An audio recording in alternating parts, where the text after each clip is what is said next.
महागठबंधन की सरकार बनने के बाद केंद्र को बिहार के मंत्री और नेता घेरने में जुटे हुए हैं। जल संसाधन मंत्री और सूचना जनसंपर्क मंत्री संजय झा ने केंद्र सरकार से सौतेला व्यवहार करने का आरोप लगाया है। उन्होंने बिहार में कोसी नदी से हुई तबाही के लिए केंद्र सरकार को जिम्मेदार ठहराया। साथ ही साथ बिहटा एयरपोर्ट के निर्माण में धीमी गति पर केंद्र को दोषी माना।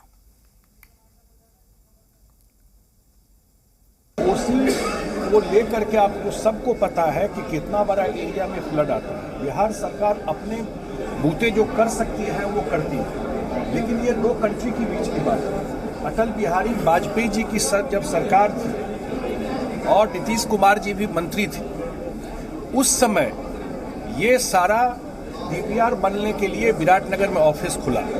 2022 में हम लोग बात कर रहे हैं, उसका डीपीआर भी नहीं बन पाया।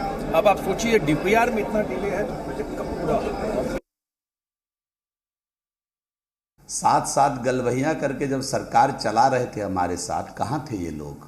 क्यों बिहार की चिंता नहीं कर रहे थे?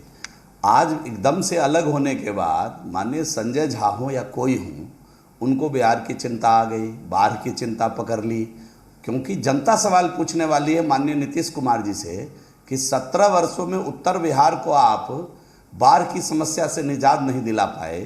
17 वर्षों में आप ये पिछड़े प्रदेश को विकासशील प्रदेश में शामिल नहीं करा सके।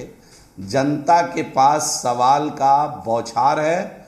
आने वाले दिनों में जनता इन सवालों से इन सभी जदयू के नेताओं को खास तौर से रूबरू होना पड़ेगा। तो आप देखिएगा कि क्यों संजय झा का केवल नाम आप ले रहे हैं।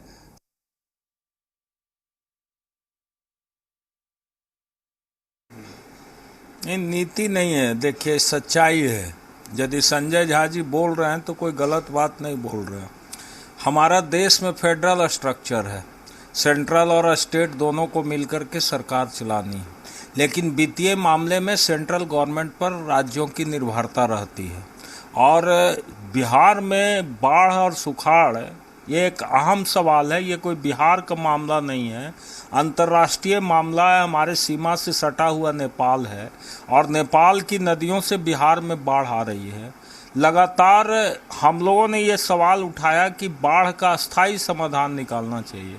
अस्थायी समाधान निकालने के लिए केंद्र सरकार ने कोई पहल नहीं किया अभी तक, जिसके चलते बिहार सरकार को प्रत्येक वर्ष खास करके वर्षा के सीजन में करोड़ों रुपया नहीं, अरबों रुपया खर्च हो रहा है। जो हमारा पैसा, स्टेट का रेवेन्यू जो है वो उधर जा रहा है, उससे हमारा विकास बाधित होता है। नहीं है, इसलिए कि पूर्णिया का जो एयरपोर्ट है ऑलरेडी सैंक्शन है, ज़मीन सैंक्शन है, सरकार दे दिया।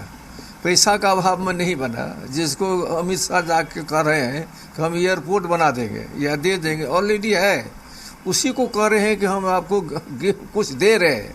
ये हास्यास्पद बातें सब कर रहा है।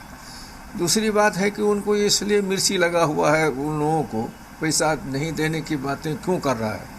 इसलिए कि इसको प्रायोरिटी पर में ये प्रदेश नहीं है।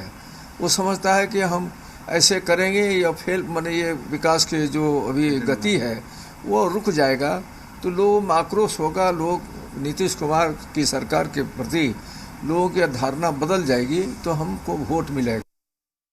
और इसी बीच आपको भागलपुर से बड़ी खबर